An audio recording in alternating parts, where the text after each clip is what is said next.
Hi guys, welcome back to our வச்சு vibes. இன்றைக்கி நம்ம பார்க்க போகிறது இன்றைக்கி மார்னிங் எங்கள் வீட்டில் என்ன சாப்பாடுன்றதை தான் இந்த வீடியோவில் பார்க்க போகிறோம்.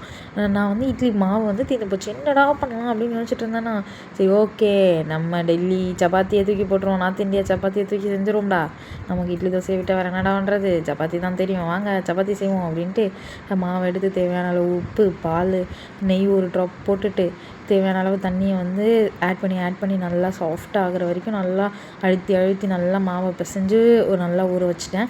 சரி இதுக்கு என்ன சைட் டிஷ் செய்யலாம்னு யோசிச்சுட்டு இருந்தேன். சரி பன்னீர் பட்டர் மசாலா செஞ்சிடலாம் அப்படின்னு சொல்லிட்டு சைடில் வந்து பன்னீர் பட்டர் மசாலாவும் நான் செஞ்சுட்டேன். இதோட உங்களுக்கு வந்து சப்பாத்தியில் என்னென்ன காம்பினேஷன்ஸ்லாம் பிடிக்கும்? நான் மோஸ்ட்டாக வந்து dal and chicken kurma and paneer butter masala இது தான் செய்வேன். நீங்கள் என்னென்ன காம்பினேஷன் செய்வீங்கன்றதையும் நீங்கள் சொல்லுங்கள். இதை நல்லா நம்ம ஊற வச்சு அதுக்கப்புறம் ஒரு 30 மினிட்ஸ்க்கு அப்புறம் வந்து தேய்ச்சி நல்லா ரவுண்டாக வந்து தேய்ச்சி நம்ம தோசைக்கல்லில் போட்டுக்கலாம். எனக்கு எப்போவுமே வந்து ரவுண்டான ஷேப்பே வராதுங்க, ஏதோ கோணமான ஷேப்பில் தான் வரும், தலைகீழ நின்னாலும். சரி எந்த வந்தாலும் என்ன அப்படின்ட்டு போட்டு எடுத்துகிட்டு இந்த சைடு ஒரு 2 மினிட்ஸ் அந்த சைடு ஒரு 2 மினிட்ஸ் அப்படி ஒரு பெரட் இப்படி ஒரு வேக வச்சுட்டு அப்படி ஒரு பெரட் இப்படி ஒரு பெரட்டுன்னு ஒரு பெரட்டு பெரட்டிட்டு சப்பாத்தி எடுத்து ஹாட் பாக்ஸில் வச்சு நல்லா க்ளோஸ்